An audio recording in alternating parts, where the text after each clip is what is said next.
জানো তো বন্ধুরা, সব আশায় জল ঢেলে যাওয়া কাকে বলে?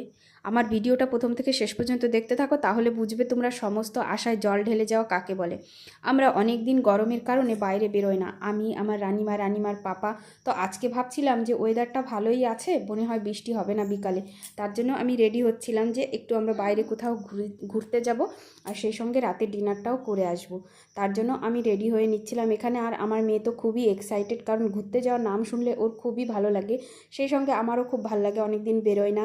তো ও বাড়িতে আছে, আজকে অফিস ছুটি নিয়ে একটা বিশেষ কারণে, তার জন্য বললো তাহলে রেডি হয়ে যাও, আমি তোমাদের ঘুরিয়ে নিয়ে আসবো আর রাতের ডিনারটাও করিয়ে নিয়ে আসবো।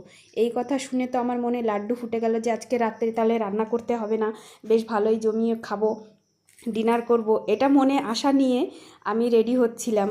আর এইদিকে আমার মেয়ে তো খুব আনন্দে লাফাচ্ছিল যে আমরা ঘুরতে যাব বাইরে।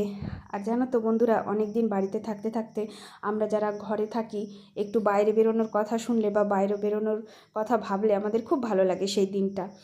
আর রান্না না করার কথা ভাবলে তো আরোই বেশি ভালো লাগে। বর যখন বললো তোমার রাতে রান্না করতে হবে না, বাইরে আজকে ডিনার করতে নিয়ে যাব, তখন তো আরোই বেশি ভালো লাগলো। কিন্তু কিন্তু গাইস, মেঘে যা শুরু করলো। আমি এদিকে রেডি হচ্ছি, দেখো সুন্দরভাবে রেডি হয়ে কী খুশি না ছিলাম। তারপরে দেখলাম বাইরে ঝপঝপ করে বৃষ্টি পড়া শুরু করে দিল।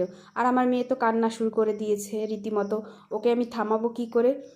ওকে থামানোর জন্য আমার ফেস পাউডারটা ওর হাতে ধরিয়ে দিলাম। বললাম নাও মা, তুমি আমাকে মেকআপ করে দাও। যেহেতু ও মেকআপের জিনিস খুব পছন্দ করে, ভীষণ ভালোবাসে, তাই জন্য ফেস পাউডারটা হাতে দিতেই ও একটু কান্নাটা চুপ করলো, কান্নাটা বন্ধ করে দিল। আর আরেকজন তো শুয়েই আছে, শুয়ে থাকলো আর উঠলো না।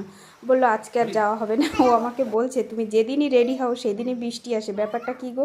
তুমি যেদিনই রেডি হও, ড্রেস পরো, তুমি ড্রেস পরলেই তখনই তোমার বৃষ্টি শুরু হয়ে যায়। কালকেও এরকম হয়েছিল জানো তো বন্ধুরা। এই জন্যই আমি আর কি বলবো, মনটা এত খারাপ হয়ে গেল। তখন বর বলল ঠিক আছে, তাহলে বাড়িতেই থাকো, আজকে বাড়িতে স্পেশাল কিছু ডিনার বানাও, আমি মাংস এনে দিচ্ছি, মাংস রান্না করো। তো একেই বলে বন্ধুরা সমস্ত আশায় জল ঢেলে দেওয়া। তো বন্ধুরা, আজকের ভিডিওটা এই পর্যন্তই, দেখা হচ্ছে তোমাদের সঙ্গে নেক্সট ভিডিওতে। টাটা, ভালো থেকো সবাই।